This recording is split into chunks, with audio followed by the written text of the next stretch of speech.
Não estou vendo vocês, tá? Lembrando que eu não estou vendo vocês novamente, estou só na tela. E essa é uma frase muito bela que Jesus colocou. E veja, quando você olha assim essa frase, se você não entender de onde ela vem, você pensa, pô, esse cara é muito presunçoso, né? Está dizendo que é a luz do mundo, quem ele acha que é? Mas isso define bem Jesus, essa luz. E esse termo luz ligado a Jesus embala muitas músicas que falam de religião de Jesus, porque talvez seja uma das coisas que uma das imagens que melhor define Jesus é a luz, né? A luz que veio para clarear a escuridão da nossa ignorância, mostrar o caminho. Então vamos entender essa coisa tão especial que é Jesus. Pero quem é Jesus realmente? Ou quem foi, né? Quem é porque, sabendo da realidade do Espírito, Jesus está aqui, né? Jesus como Espírito imortal, ele não foi apenas um ser histórico. E aí, para responder essa pergunta, é legal a gente pensar em perspectivas, tá? Vamos pensar primeiro na perspectiva clássica que nós aprendemos, acho que quase todo mundo aqui veio de tradições católicas ou protestantes, das nossas famílias ou nós mesmos. E aí a gente escuta falar, eu escutava muito falar isso quando eu era criança, eu achava bem curioso a história da Trindade, né? O Pai que dá até aquela, que embasa o nosso sinal da cruz, tão famoso, né? Sinal da cruz todo mundo sabe fazer, às vezes você aprende no automático o sinal da cruz, né? O sinal da cruz, que é essa coisa de você colocar essa mãozinha direita na testa, depois aqui no peito, na barriga, depois no ombro, depois em outro, e depois dizer amém. Tem gente que bota a mão na boca ainda para dizer amém. Esse sinal da cruz, que todo mundo conhece, ele às vezes é tão incorporado na nossa cultura, no nosso dia a dia, que funciona até como uma proteção, né? Quando a pessoa escuta uma notícia ruim, ai meu Deus, sai pra lá e faz, vou me benzer. E isso vem disso aqui, tá? A coisa da Trindade, eu não conheço a fundo, tá? De teologia, eu não tenho muita bagagem para falar com vocês sobre isso, mas é uma visão geral assim que a gente tem, e isso é uma coisa muito forte que a igreja trouxe desde os primórdios, a história da Trindade, tá? E Trindade, vamos lembrar que foi uma criação da igreja, tá certo? Jesus ele não falou da Trindade como algo assim nesses termos, existem três coisas no universo, Deus, Deus, Filho e Espírito Santo. Jesus falava em Deus, Jesus falou Espírito Santo, apesar que é muito controversa essa tradução Espírito Santo, e Jesus falou nele como Filho do homem, mas de uma forma mais ampla, não como único filho, mas nós como irmãos dele também somos filhos de Deus. Mas a igreja, enfim, tem uma série de motivos para isso, ela criou um dogma, esse que é um dogma muito forte da igreja, a chamada Trindade. Aqui teria Deus, aquele velho hábito que temos de colocar Deus como uma coisa humana, né? Aquele velho barbudo, né? Poderoso e tal. Aqui tem Jesus, conhecemos a figura de Jesus com sua cruz, e aqui a pomba branca, né? O pássaro branco simbolizando o Espírito Santo, ficou eternizado lá na história no batismo que João Batista fazia, né? O céu se abriu e tal, a pomba branca, então isso ficou um símbolo muito forte. Então, para a igreja, a Trindade ela é vista como, na verdade, como se fosse um elemento único, tá? Que seria Deus, isso tudo aqui seria Deus, tá? Estou fazendo explicação grosseira, tá certo? Isso tudo aqui seria Deus, mas Deus ele pode se expressar nesses três braços. No próprio Deus, quando a gente faz essa referência a Deus, no Jesus, tipo Jesus como um pedaço de Deus, Filho de Deus, e no Espírito Santo, que é como se fosse a energia, né? O Espírito Santo é a inspiração de Deus. Você vai ver nas tradições protestantes, na tradição católica, principalmente da renovação carismática, se fala muito do Espírito Santo como essa energia que inspira, né, as pessoas, né? A coisa de Deus falar com você através do Espírito Santo, que o Espírito Santo está com você, que você está tomado do Espírito Santo, enfim. Então é uma figura importante. Então Jesus ele é visto aqui, né?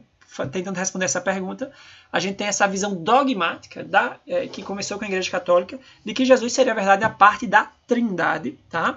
Mas temos também o Jesus histórico, é bem interessante, porque assim, Jesus é uma figura tão importante para a humanidade, que perpassa qualquer religião, qualquer conhecimento religioso. Jesus é estudado por historiadores há muito tempo. Né? E tem muito se sabe sobre Jesus assim apenas com base em fatos históricos. Vamos lembrar que a Bíblia é um livro histórico, é uma fonte de pesquisa também. Mas basicamente Jesus ele é visto por diferentes historiadores como isso aqui, tá? Um misto disso aqui. Por alguns ele é visto como líder de um movimento apocalíptico. Veja que Jesus falava sobre a questão da vida futura, ele falou muito sobre isso, mas muitos traziam essa ideia tipo assim, como se Jesus estivesse dizendo, o mundo vai se acabar, vocês se liguem para não ir para o inferno, né? Então muitos fazem essa tradução mais radical assim. essa interpretação mais radical. Jesus, sim, historicamente é visto como Messias também, porque a figura do Messias é uma figura cultural. O que é Messias? Né? Messias é aquele ser, né?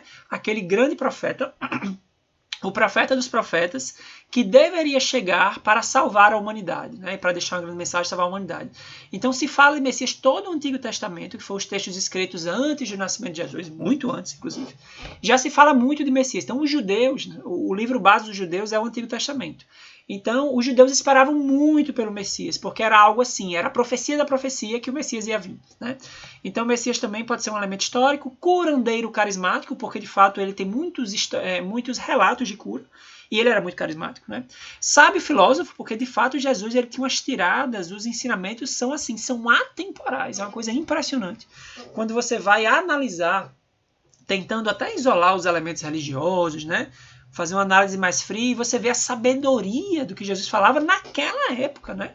Sem nenhum conhecimento científico, supostamente, que não se tinha naquela época. E reformista igualitário, isso aqui é até um papel político de Jesus. Jesus sim foi um ser político também. Jesus ele contrariou assim, gravemente a ordem estabelecida na época. Vamos lembrar que apesar da gente reclamar muito, e com razão, às vezes da forma como a sociedade está organizada, da desigualdade social, né, de como as coisas acontecem, dos aspectos políticos, mas assim, já foi muito pior, tá? O mundo já foi muito pior, mas muito pior mesmo. E na época de Jesus era um exemplo desse, você via um estado como Israel, ali, um território dominado por outro território através de guerras, de invasões, e você tinha assim, um sistema tributário extremamente cruel, impostos altíssimos, desiguais, você tinha escravidão, enfim, tinha muita coisa terrível, e Jesus ele questionou isso, ele questionou, e por um motivo muito simples, amigo, é o seguinte, existe a lei do amor, existe um Deus, e não faz o menor sentido você ficar tratando de forma diferente seres humanos, tá? Então isso para a época foi uma afronta, e fora assim, o questionamento que ele fez às leis religiosas, né, a tradição, alguns conhecimentos religiosos da época, né, denunciou a hipocrisia das elites, enfim, tudo isso aí. E a visão espírita, essa realmente não só porque estamos aqui numa conversa de conhecimentos espíritas, mas porque a visão espírita ela traz para a gente um aspecto muito mais claro de quem é Jesus, por que Jesus veio à Terra, para quê, quem é Jesus realmente, tá? A visão espírita ela traz muito isso aí. E basicamente, o que é Jesus para o Espiritismo? Duas coisas. Dirigente espiritual da Terra. Nós temos esse conhecimento aqui. Jesus ele é o governador, o dirigente espiritual. Isso tem uma implicação que é o quê? Jesus já existia antes da Terra ser criada, geologicamente falando. Então Jesus acompanhou todo o processo de criação da Terra, do povoamento, e conduz esse processo de evolução planetária que todo planeta passa. Então ele é o nosso grande dirigente. Mas mais importante que ser dirigente, ele é o guia e modelo para a humanidade. E a vinda de Jesus, veja que interessante, porque Jesus, ele poderia, imagine hoje, Jesus psicografar os evangelhos através de algum médium, certo? Talvez até saísse mais redondinho, até na mensagem mais clara, mas absolutamente não ia ter nem 1% do peso que a mensagem dele tem pela forma como aconteceu. Jesus precisou vir, isso tudo foi bem planejado. Ele precisou vir à Terra para acontecer tudo o que aconteceu, para que a mensagem dele ganhasse relevo. Inclusive, se Jesus não tivesse morrido como ele morreu, certamente a mensagem dele não teria tanta força, né? A força da mensagem dele não é só pela mensagem em si, mas ela atravessou séculos por tudo que aconteceu, pela marca que Jesus deixou naquele povo e todo o processo final, né, da morte, do que se chama de ressurreição e outras coisas mais. Então isso é Jesus pra gente, a gente assim, simples, tá? Simples, porém complexo, mas simples no sentido assim que resume em duas coisas. Jesus é nosso dirigente, Jesus é nosso guia e modelo. Então, entendendo o que Jesus pensa, entendendo os ensinamentos de Jesus, a gente vai conseguir, implementando esses ensinamentos, a gente vai conseguir ser mais feliz e conseguir evoluir. E Jesus, a coisa mais importante de Jesus, além do próprio Jesus, é o que ele deixou, como eu estava dizendo. Jesus é Jesus porque ele conseguiu deixar uma grande mensagem. Ele conseguiu deixar uma lei completa para a gente. E essa lei a gente chama de evangelho, mas vamos até entender que muito desse conhecimento está além dos evangelhos, né? Vamos entender direitinho isso, tá? Do ponto de vista bíblico, formal, tá? Os evangelhos, o conhecimento, os ensinamentos que Jesus deixou pra gente, que é o que há de mais importante, tá? Se a gente tivesse uma amnésia terrível hoje e esquecesse quem era Jesus, esquecesse o nome Jesus, nem soubesse o que é Jesus, mas se a gente ficasse com os ensinamentos, estava tudo certo, tá? Porque realmente o que é importante, e isso é o que Jesus queria da gente, o que é importante são os ensinamentos, e a gente conseguir implementar esses ensinamentos na nossa vida. Então, para a gente entender, tá? Uma visão geral sobre a questão bíblica mesmo. Tudo que a gente sabe da vida de Jesus está basicamente retratado nesses livros bíblicos aqui, tá? Os livros que retratam a vida de Jesus e, por consequência, seus ensinamentos. São os famosos evangelhos, e aqui eu divido em 3 evangelhos que são pelos estudiosos, são chamados de sinópticos. Mateus, Marcos e Lucas, e temos o evangelho de João, eu separei aqui. Por quê? Porque eles são sinópticos, tá? Sinópticos porque esses 3 evangelhos eles são muito parecidos. Existe uma convergência muito forte entre fatos, entre cronologias entre esses 3 evangelhos. Então, para alguns estudiosos, eles agrupam como se fosse um grupo só de evangelhos. O de João é diferente. Tem muitas coisas que são diferentes, que não são muito compatíveis aqui, tá? É bem interessante. E pode ter muitos motivos para isso, entre eles, óbvio, a visão de quem escreveu. Vamos lembrar assim, da onde veio os evangelhos? Foi Jesus que psicografou? Não, certo? Os evangelhos todos, os 4 evangelhos que conhecemos, são livros que foram escritos depois da morte de Jesus. E por toda uma série de achados históricos, o que se sabe é que esses livros foram escritos por pelo menos 30, 40 anos depois da morte de Jesus. Tá? Então foi um trabalho meio que jornalístico, né? Ou junto com o trabalho de lembrança dos próprios apóstolos, desses 4 aqui, tá? Esses evangelhos que levam o nome dessas pessoas, que as pessoas foram os responsáveis pela escrita dos evangelhos. Alguns desses eram apóstolos de Jesus, estiveram com Jesus, tá? Entre aqueles apóstolos, e outros não. Fizeram mais um trabalho jornalístico de reunir dados e escrever. O evangelho de João, ele também tem uma diferença cronológica. Ele foi o último que foi escrito. Há uma estimativa que foi cerca de 50 anos depois da morte de Jesus que o evangelho de João foi escrito, tá certo? Então tem algumas diferenças aqui. Mas outras fontes, além dos 4 evangelhos, que realmente assim, o grosso da história está lá, mas nós temos também informações sobre Jesus nas cartas de Paulo, as famosas cartas de Paulo, carta aos Coríntios, carta aos Filipenses, né? Lembrar que Paulo foi assim uma figura também muito importante. E no Atos dos Apóstolos, tá? Que é outro livro da Bíblia e que fala, tem uma parte dos Atos, uma parte desse livro, dessa escrita, vai falar muito do que aconteceu depois que Jesus morreu, mas uma parte também fala ainda da época que ele estava vivo. Tá? Então essas são as fontes assim que a gente tem mais robustas sobre os ensinamentos de Jesus. Mas aí quando a gente vai para o Espiritismo, a gente vai ver toda uma série de psicografias, o próprio Livro dos Espíritos, o Evangelho segundo o Espiritismo, um livro base para a gente. Ele traz todas essas informações, mas traz mais detalhes, ele traz uma interpretação melhor, mais clara para a gente, né? Mas tudo apoiado nos evangelhos. Vamos lembrar também que aqui temos a discussão sobre a tradução, tá? Os evangelhos eles foram escritos em hebraico. Em algum momento o hebraico foi trazido para o grego, depois o grego trazido para o latim e do latim para as línguas que conhecemos aqui, francês, português e espanhol. Então veja a quantidade de traduções e como isso tem um risco de você, às vezes, perder uma coisa, trocar uma palavra, né? E pode mudar bastante o sentido, tá? Então a gente tem que ter muito cuidado na hora que está estudando o livro bíblico direto na língua portuguesa ali, as nossas bíblias aqui tradicionais. Ok, mas vamos então fixar aqui na nossa cabeça, o mais importante aqui, inclusive talvez é o miolo desta apresentação, dessa nossa conversa, é realmente, mas beleza, mas o que é que eu preciso, de fato prestar atenção na mensagem de Jesus? É importante que a gente estude a vida de Jesus a fundo, isso é relevante, inclusive é um dos roteiros lá, são muitos roteiros do EAD, que é o estudo que é oferecido depois do ESD, vocês estão completando 3 anos de ESD, e existe o EAD, que é o estudo aprofundado da doutrina espírita, vai estudar muito sobre Jesus, as suas parábolas, né, seus ensinamentos, sua vida. Mas assim, tem uma passagem lá no Evangelho de Mateus, assim, que talvez resume muita coisa do que Jesus falou pra gente, do que a gente precisa fixar. Jesus falou mais ou menos assim, tá? Amarás, isso foi no contexto de alguém estava perguntando assim, mestre, qual é o maior mandamento, né? Porque veja que essa ideia de mandamento era uma ideia muito forte para aquele povo, porque o que eles tinham de lei do ponto de vista religioso e espiritual eram as tábuas de Moisés, naquela época, que foi o que a gente chama de primeira revelação. Aqueles 10 mandamentos, tá?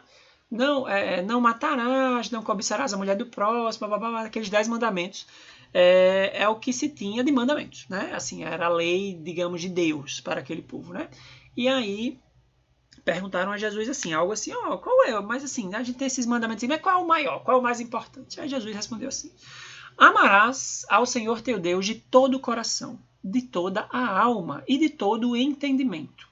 Esse é o grande e o primeiro mandamento. O segundo é semelhante a esse: amarás o teu próximo como a ti mesmo. Desses 2 mandamentos dependem toda a lei e os profetas. Olha só que profundidade. Nós temos aqui 2 mandamentos que resumem toda a lei divina, tá? Primeiro, amar, quando a gente fala de amar a Deus de coração, de alma e de entendimento, a gente tem muita implicação aqui. Primeiro que o amar a Deus, por ser esse amar amplo, não é um amar de adoração ritualístico, vou louvar a Deus, vou cantar, vou oferecer coisas a Deus, né? Como se tinha nas religiões antigas, você matar o animal, porque eu estou oferecendo a Deus. Não! O amar a Deus é a gente conseguir compreender Deus dentro dos nossos limites, né? A gente conseguir entender os atributos de Deus, sei lá, nas primeiras questões do Livro dos Espíritos. E a gente compreender que Deus, assim, é a origem de todas as coisas, é a causa primária de todas as coisas, é a origem do universo, e todo o universo, tudo que existe, existe através de Deus. Então, isso aqui, se a gente for desdobrar essa ideia, é uma coisa enorme, é uma coisa fabulosa. Mas o segundo mandamento, vejam só, que é o amar. O amarás a teu próximo como a ti mesmo. Aqui tem uma profundidade enorme, porque primeiro que ele coloca que você precisa, o seu amor precisa ter 2 direcionamentos, tá? Você precisa amar ao próximo, e a lei do amor ela é muito forte nas palavras de Jesus, tá? O amor realmente é a energia que move o universo, é a energia mais poderosa, e é o mal de todas as doenças. A gente precisa conseguir amar as pessoas, a gente precisa aprender a amar, né? A gente precisa aprender a amar, mas amando a gente também, porque a gente tem duas possibilidades de desequilíbrio nessas questões de amor, tá? Eu posso me amar muito, tá? E aí não amar o próximo. E aí aquela típica posição egoísta, né? Tipo assim, eu sou o cara, eu me amo muito, não sei o quê. Mas aí os outros que se explodam, tá? Isso não é coerente com este mandamento aqui. Tá? Mas eu posso também amar o próximo e não me amar, tá? Isso também é um problema, porque inclusive esse amor ao próximo ele tende a não ser ele tende a não ser tão profundo assim, mas esse é o drama dos sujeitos passivos, a gente chama na psicologia, né? O problema da passividade, do autossacrifício. Aquele sujeito que ele passa a vida toda preocupado com o que os outros estão pensando dele, preocupado em agradar as pessoas, né? Preocupado em satisfazer a demanda das pessoas, e ele nada. Isso gera adoecimento, tá? Isso não é ser espírito evoluído. A gente precisa ter esse equilíbrio de eu conseguir me amar, tá? Me amar significa me entender, significa perceber meus limites, significa uma série de coisas. Conseguir me amar e amar o próximo. Então, assim, a gente podia conversar um bocado de tempo só sobre essa questão aqui, mas ela tem uma profundidade enorme e, de fato, aqui está resumido. Mas, se a gente quiser ter um entendimento mais amplo, mais detalhado, a gente vai olhar para onde? A gente vai olhar para as bem-aventuranças. Porque as bem-aventuranças, elas fazem parte de uma passagem bíblica que está reproduzida em mais de um evangelho, o famoso Sermão do Monte. Isso foi um momento em que Jesus subiu num nível mais elevado ali daquela região e começou a fazer uma conferência, uma série de palestra ali, começou a falar para uma galera, uma multidão. E ele falou, no texto dele, ele descreve que ficou conhecido como bem-aventuranças, porque ele começa a falar frases que são pareadas, tipo assim, bem-aventurados os aflitos, né? Porque eles serão consolados. Ele colocava uma virtude, tá? Ele coloca uma virtude e colocava a consequência dessa virtude, tá? Essa parte do texto é o miolo das bem-aventuranças, e as bem-aventuranças são o miolo de todo o ensinamento de Jesus. Então, se a gente quiser entender o que Jesus deixou para a gente, estudemos as bem-aventuranças. Esse é o miolo, é o coração do evangelho. Tem até uma brincadeira que diz, e se de repente, imagine que chegou um ditador tirano, tomou conta do mundo, o imperador do mundo, e ele é anticristão e vai mandar queimar todas as bíblias e destruir tudo. Tá, beleza. Mas se ele mandar queimar, destruir tudo e restar o Sermão do Monte, nada se perdeu, porque o Sermão do Monte é o coração dos evangelhos. Então vamos assim só dar uma passada para a gente entender um pouco, ou em tópicos, né? O que é que Jesus falou no Sermão do Monte em relação às virtudes, tá? a virtude que Jesus ressaltou e qual seria o oposto dessa virtude. Jesus falou no Sermão do Monte em humildade. Humildade é uma qualidade importante que a gente precisa desenvolver. E isso é o oposto do orgulho. O orgulho é uma das grandes chagas que o espírito carrega e motivo de queda. Perdão, Ave Maria, isso aqui é importante demais. E perdão é o oposto de vingança. Então, aonde você está? Vamos analisar onde estamos no nosso dia a dia. Estamos mais pendendo aqui para o lado direito ou para o lado esquerdo, tá? Bondade é diferente de maldade. Justiça é diferente de injustiça. Caridade é outra virtude que é diferente de egoísmo. Pureza, que é diferente de vício. Paz, que é diferente de violência. E resignação, que é diferente de rebeldia. E aqui eu destaco a resignação, um valor psicológico muito importante. Muito importante.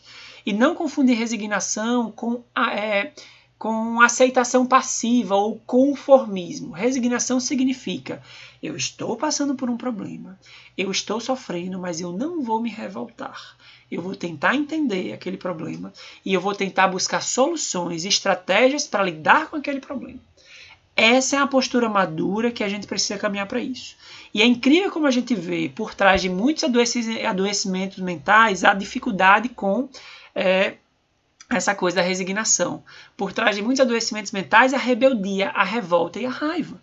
Muitas depressões, muitos indivíduos que deprimem, a base, você vê ali por fora a tristeza, o indivíduo está triste, ele está deprimido, ele está chorando, ele não quer fazer nada, ele quer se isolar todo mundo, ele quer morrer. Mas na base daquilo, quando você vai olhar lá para dentro, você encontra uma raiva do tamanho do mundo, uma revolta, uma frustração, porque eu pensei que ia acontecer uma coisa na minha vida e não aconteceu, porque eu fui traído, porque isso, porque aquilo, tá? Falta resignação. E óbvio, resignação não é apertar um botão. Resignação a gente aprende a ter. Isso tem a ver com maturidade psicológica, tem a ver com uma série de coisas. Mas a gente precisa entender que esse é o caminho. Tudo isso aqui, essa lista de coisas que a gente precisa tentar incorporar na nossa vida, certamente estamos distantes disso aqui, em muitas dessas. Mas o importante não é olhar que está distante e ficar, eu nunca vou ser assim. Eu consegui perceber, sim, eu estou distante, mas essa é a minha meta. Essa é a minha meta ao longo das existências. E toda a minha vida eu preciso estar refletindo para estar construindo uma estrada, um caminho em direção a essas virtudes. É isso que Jesus quer da gente, é isso que Deus quer da gente, e não simplesmente que eles querem isso da gente. Essa é a lei do universo. O universo foi criado para ser assim. E quando a gente está distante disso, a gente não está sintonizado com isso, a gente sofre, a gente é infeliz. Quando a gente vai caminhando na direção disso aqui, a gente consegue alcançar a felicidade, consegue alcançar o bem-estar. E é assim que funciona. Ok, então assim, esse é o resumo de Jesus.